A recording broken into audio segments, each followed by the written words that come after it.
Monsieur le Président du Conseil général, Messieurs les parlementaires, Mesdames et Messieurs les présidents, directeurs, Mesdames et Messieurs les élus. Monsieur le Président, je ne sais pas s'il y a un rapprochement à faire entre la notion de recyclage et les noms d'artistes des années 80 que vous avez évoqués. Ce serait probablement scabreux et donc je ne m'y hasarderai pas. Mais je soulignerai simplement que je suis très heureux d'être avec vous ce soir.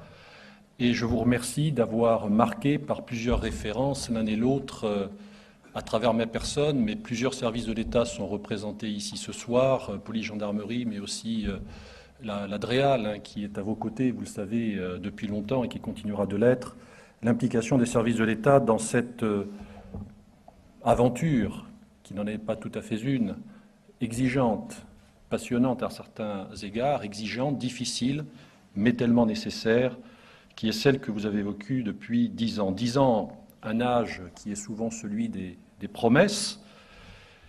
La notion d'anniversaire rime pourtant avec savoir-faire, partenaire, recyclons aussi les mots, puisque nous y sommes, et permet ce soir de porter un regard sur cette action départementale, innovante et forte, que Trivalis a conduite pour le traitement des déchets ménagers et assimilés en Vendée. 3 constats me semblent marquer l'action qui a été poursuivie pendant cette période. Le premier constat, il fait référence, et d'ailleurs c'est très révélateur, à une vérité qu'un philosophe politique allemand, qui s'appelle Adorno, Théodore Adorno, a mentionné récemment dans une grande revue politique, en disant « La mémoire a préservé notre passé, et le recyclage préservera notre avenir ».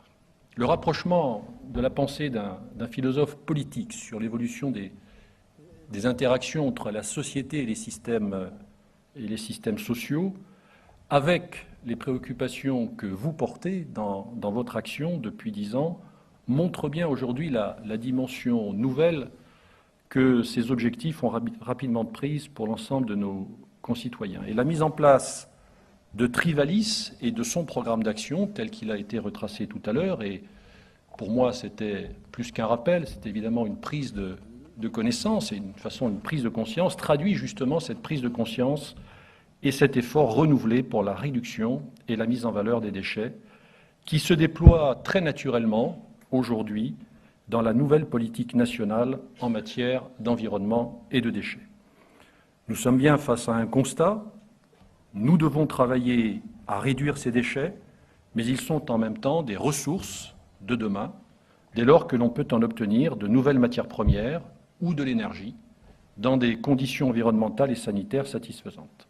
Nous utilisons en effet, vous le savez, 1 milliard de tonnes de matières par an, alors que le taux d'utilisation des matières premières de recyclage se limite aujourd'hui, c'est déjà un beau résultat d'étape, à 40%. Alors l'État, dans ses responsabilités propres, qui évidemment rejoignent vos objectifs et votre ambition, a décidé de répondre à cette situation par des orientations fortes, et Trivalis y contribue activement. Par la transition vers l'économie circulaire, la conférence environnementale du 21 septembre dernier a acté cette transition vers un mode de production qui évite le gaspillage des ressources et sécurise l'approvisionnement du pays en matières premières. La France est appelée à passer d'une logique économique linéaire à cette logique économique circulaire d'une gestion de déchets à une gestion de ressources, aussi bien chez les acteurs économiques, sur les territoires, que dans les politiques nationales. Cette action se traduit aussi par l'exploitation de ce que l'on commence à appeler la mine urbaine. Nous devons organiser la récupération et l'exploitation de cette mine urbaine, c'est-à-dire nos déchets de téléphones portables, d'électroménagers, de piles, de véhicules notamment.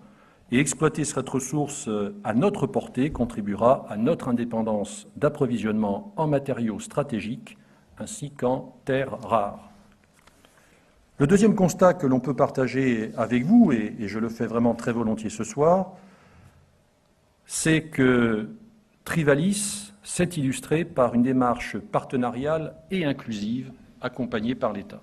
Trivalis, l'a été rappelé, né de la transformation par un arrêté d'un de mes lointains prédécesseurs en 2002, du syndicat mixte d'études et de coordination en une nouvelle structure à vocation pleinement opérationnel de traitement des déchets. Et cet appui a permis la mise en œuvre d'une gestion plus efficace de ces déchets ménagers en Vendée, avec un modèle qui aujourd'hui, cela a été souligné, à juste titre, fait école. De plus, Trivalis a su faire évoluer son organisation et son mode de gouvernance au long de ces années pour l'adapter aux exigences d'une gestion modernisée, mais aussi plus participative, avec la révision des modalités de représentation de ses membres au sein du comité syndical dès 2011. Ceci a abouti à une représentativité plus équilibrée, plus juste de ses membres, sur le critère de la population, avec une légitimité et une efficacité renforcées. Et l'État se félicite du caractère inclusif de cette action de Trivalis, de manière horizontale en associant, nous l'avons vu, toutes les collectivités territoriales, mais aussi de manière verticale en mettant l'accent sur l'amélioration du recyclage et de la valorisation des déchets. Le troisième point, et le dernier que je soulignerai, ce sont les résultats prometteurs obtenus par Trivalis. 451 000 tonnes de déchets ménagers et assimilés traités l'année passée et un taux de valorisation de 66%, Monsieur le Président, que vous connaissez, mais vous n'avez peut-être pas assez dit qu'il est d'ores et déjà supérieur aux objectifs du Grenelle de l'environnement. Ce succès n'est pas uniquement lié aux chiffres. Vous avez mis en place des campagnes d'information et de sensibilisation particulièrement actives et porteuses d'effets auprès de nos concitoyens, qu'il s'agisse du tri lui-même ou de la réduction du volume de ces déchets produits par les ménages. Et nous avons aujourd'hui à tirer les enseignements de cette évolution.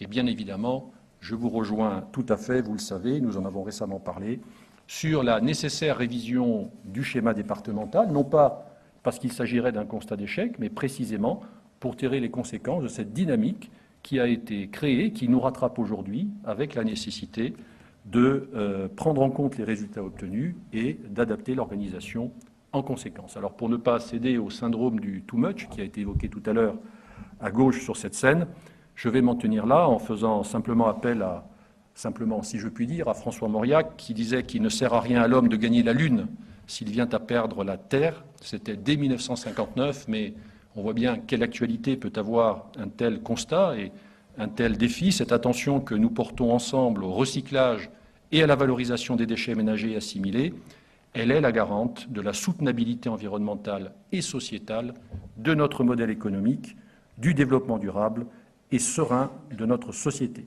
Et c'est tout l'honneur et tout le savoir-faire de Trivalis que d'avoir permis ces résultats et que ces efforts engagés nous permettent aujourd'hui et pour demain de soutenir cette ambition. Je vous remercie.